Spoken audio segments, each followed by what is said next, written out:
Imagine a teenager with zero life experience, zero track record, standing on a stage hosting a success in life seminar. Right. Yeah, most people would think that's just delusional. Exactly. I mean, arrogant, right? But according to a May 26th excerpt from Pastor Chris's daily devotional, Rhapsody of Realities, it might actually be the ultimate understanding of human potential.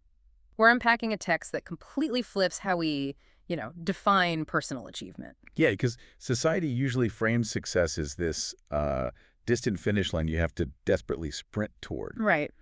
But this text argues that success isn't a destination you reach externally at all. It's a capacity you already possess internally. And the author uses this really interesting metaphor of an orange seed to break it down. Okay. An orange seed. Yeah. So if you hold an orange seed in your hand, I mean, it looks entirely unimpressive. But packed inside that tiny shell is the complete blueprint to produce a massive tree.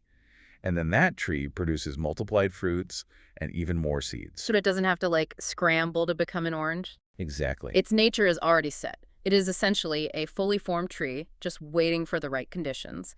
And the author uses this physical reality in nature to explain a spiritual reality about human potential. You got it. You don't have to acquire success from the outside.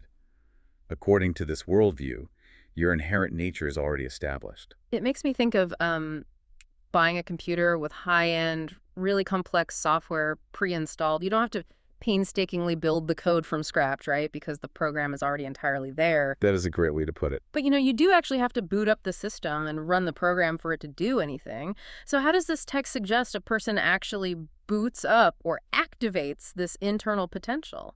Well, by stepping into the identity before the external proof even exists.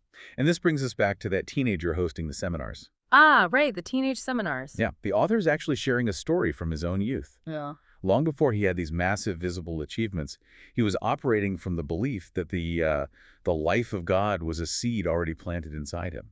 But if a teenager with literally no track record calls themselves a success and hosts seminars, I mean, anyone watching is going to think it's just empty arrogance. It looks like pure bragging. Oh, for sure. And the text actually anticipates that exact tension. The author points out that if an orange seed had a mouth and announced, "Hey, I'm an orange," people would just tell it to stop bragging. Right. But the seed isn't lying. It's simply stating its nature. The author wasn't claiming he had already accomplished all his life goals. He was vocalizing his internal identity based on specific biblical backing. Like which ones? He references Joshua 1:8, Ephesians 2:10, and Psalm 1:3. So he viewed himself as God's workmanship created for endless victories. I think the text says he even called himself a success going somewhere to happen. Yes, and operating from that mindset fundamentally changes how you navigate challenges. You stop operating from a deficit, constantly trying to prove your worth to the world. And instead you operate from a surplus. Exactly. You start acting on the belief that your success is inevitable because of your inherent nature. But going back to that seed analogy for a second, an orange seed just sitting on a kitchen counter, I mean, it's not going to sprout. It has the potential, sure, but it needs soil and water. So what is the environment required to make this internal success actually manifest outwardly?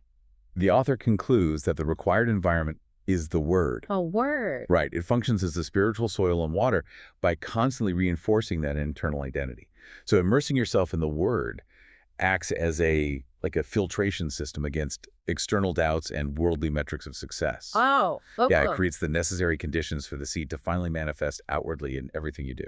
That makes a lot of sense. And for anyone listening who wants to explore the original text and its biblical references directly, you can find the full devotional at rhapsodyofrealities.org. It really is a complete paradigm shift. It is. You aren't running toward a finish line. You're finding the right soil to grow what you already are. Which completely shifts the burden, From acquiring something new to simply nurturing what already exists. Exactly. So we'll leave you with this to ponder today.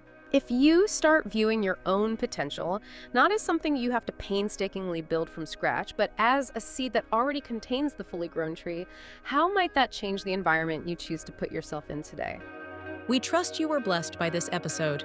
To gain unlimited access to Rhapsody of Realities by Pastor Chris, please download the Rhapsody app using the link myapp.rhapsodyofrealities.org. God bless you.